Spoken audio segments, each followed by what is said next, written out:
Hello. So this video is going to be a performance review of Hoarding, a play by Michael Berube, performed at Tempest Productions.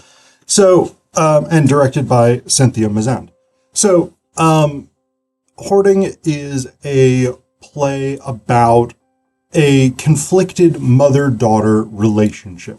There's Margaret and Alice. Margaret is the mother, Alice is the daughter.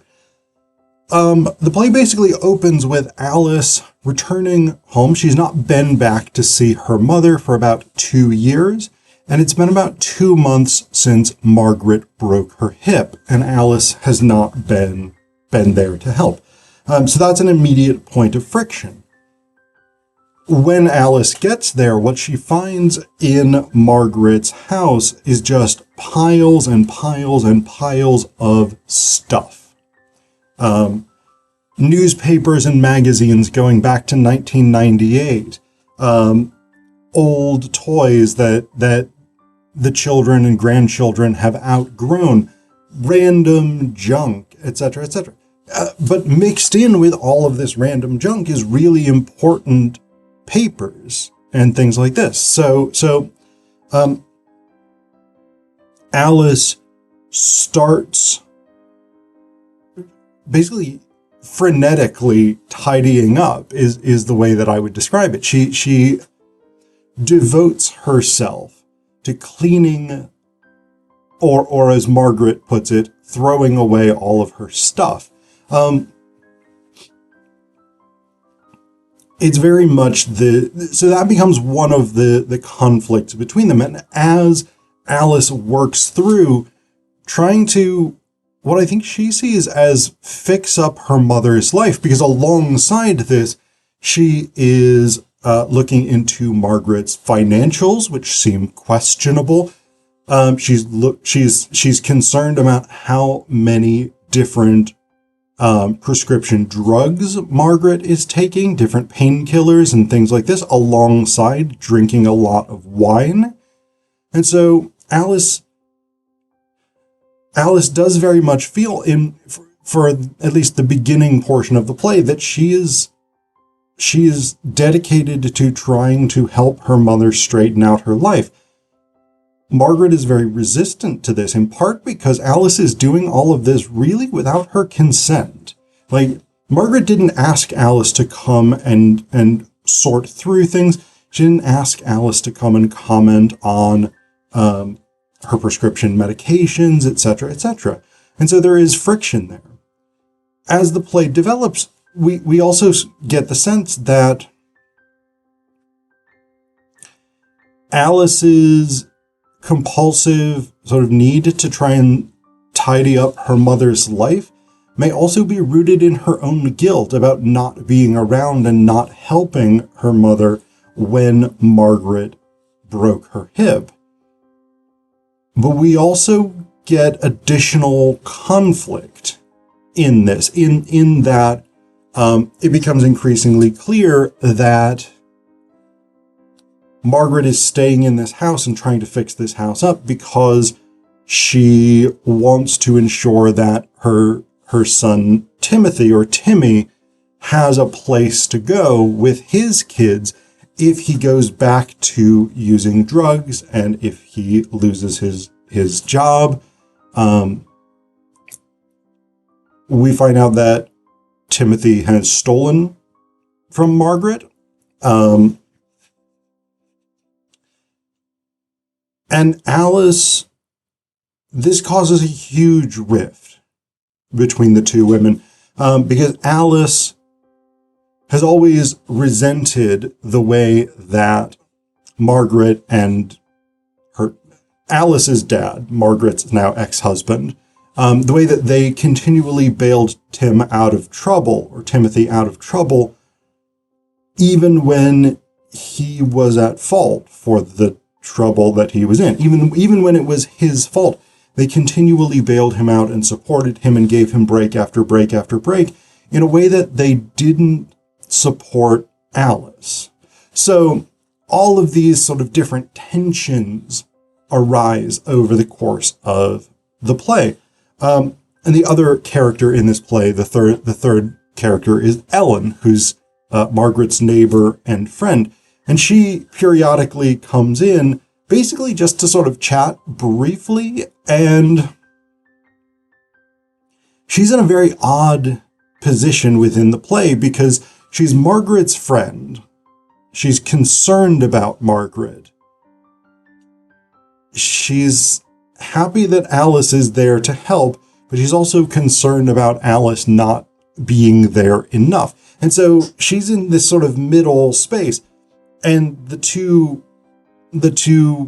mother and daughter, Alice and Margaret, try to periodically sort of recruit Ellen to their side in these arguments that they're having. And Ellen has to very sort of tactfully navigate saying, well, I can kind of see both of your sides. I'm gonna go now because this is uncomfortable.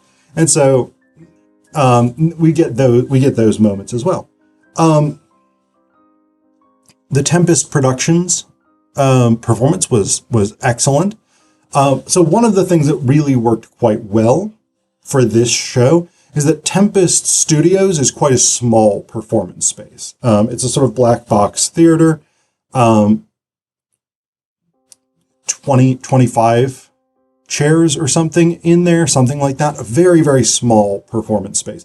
And so when it's filled with stuff, boxes, piles of newspapers, shelves crammed with books, random Christmas decorations and bits and bobs and pieces and stuff all over the place, the audience very much gets that sort of closed in, cluttered, claustrophobic feel that a hoarder's house definitely can have, right? That sort of sense of you have to move very carefully so that you don't, in this case, knock over a piece of the set.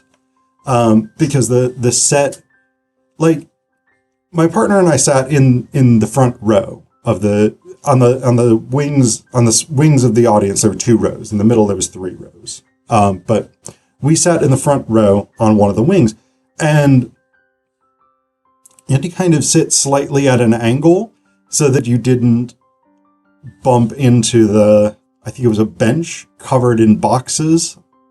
Yeah, so like the front row was very much at the actual sort of crowded space of this. And so that feeling as an audience member of being in this space, in Margaret's house, so full of stuff, really, really worked well. And in a larger theater, you obviously wouldn't get that kind of personal experience of it. And of course, the performers were very, very good. This is one thing that's great about the State College area is our community theater performers are excellent. Cynthia Mazant, who directed the play as well, played Margaret, and then Elaine Mader-Wilgus, whose name I may not be pronouncing right. I apologize if I'm not. She played Alice, and they drive most of the action. So those performers have to be very, very good, and they definitely were. Their performance styles were different for these different characters because they each have different opportunities and constraints within the structure of the performance. Margaret, because she has broken her hip, she is not very mobile.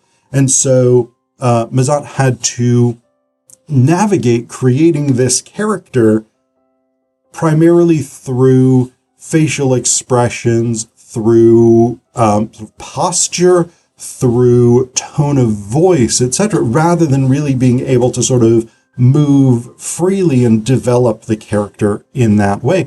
And she really did an excellent job of sort of bringing this character's alternating